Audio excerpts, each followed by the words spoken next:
growing up, I always seemed to be a little behind on the technology curve. When everybody else had Wi-Fi, I still had dial-up. While my friends were watching shows on cable, I was watching public television. The moment I got a CD player, everyone else was upgrading to iPods, and when I got a cell phone so I could finally text people, all my friends were getting smartphones to communicate through apps. Because of this, I've always struggled a bit to be a part of the in-crowd, but one thing it has done for me is it's allowed me to see how technology has affected people and communication from the outside looking in. Now, let me just clarify off the bat that I am in no way against technology or trying to convince people to go back to the Stone Age. However, I have noticed a change taking place in our culture that I think people need to be made aware of and be cautious towards. This is the idea of having a groupthink mentality. Let me tell you about how I think this happens so you know what I'm talking about. Let's say that you believe cats are better pets than dogs. You state this opinion online, and someone is quick to point out how terrible cats are and that dogs are clearly superior. Not liking what this person says, you either unfriend them, post a meme making fun of them, or just scroll past what they said.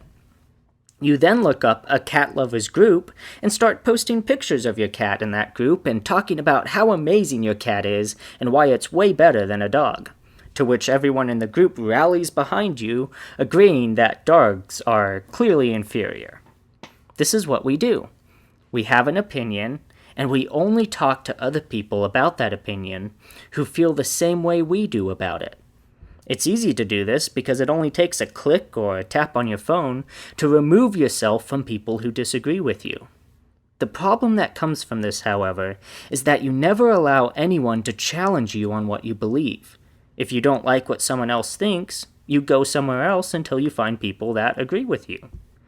Now, since this is a Christian program, I want to address this problem specifically in a Christian light.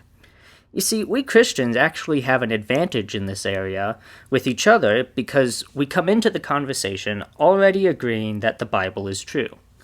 If we have a difference of opinion on something, we can always check it against Scripture and come to a conclusion together. However, we're still not immune to this problem. I've been surprised by the number of Christians who believe in things that don't line up with Scripture, usually without even realizing it. They believe it, though, because someone reputable in the Christian community proclaimed it, and all of their friends reassure them and encourage them that it's true, without ever checking if it lines up with Scripture.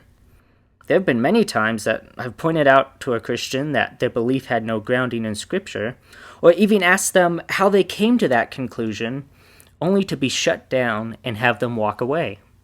More than once, I've even asked a pastor why they did something a certain way in church, honestly curious about their reasoning why and wanting to grow in my own beliefs, only to have them accuse me of attacking them simply for asking the question, why?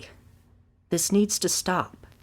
The deeper we become in a Christian culture that is removed from the dividing line of Scripture, the further we push away not only people outside of the church, but also Bible-believing Christians who just do things a little differently from us.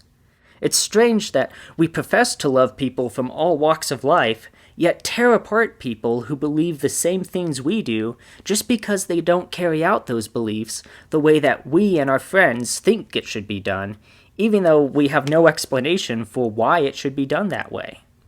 The blood of Christ does not make us exempt from giving an account and explanation for our actions. We are not above questioning. Let's be more like the Bereans, who, when they listened to Paul speak, checked everything he said against Scripture. Let's not get caught up in the groupthink of Christian culture and believe that that's all we need to justify our actions. We must always take it back to God's Word, instead of going simply wherever our itching ears lead us. Don't be afraid to ask questions of others, and also don't run away from people who ask questions towards you. If you'd like to talk to me more about this, or have a question you'd like me to address, you can contact me through the Sermon in the Pocket Facebook page, or email me at sermoninthepocket@gmail.com. Also, if you like what I'm doing and want to support the podcast, you can do so on the Sermon in the Pocket Patreon page. Thank you for taking the time to listen, and have a wonderful day.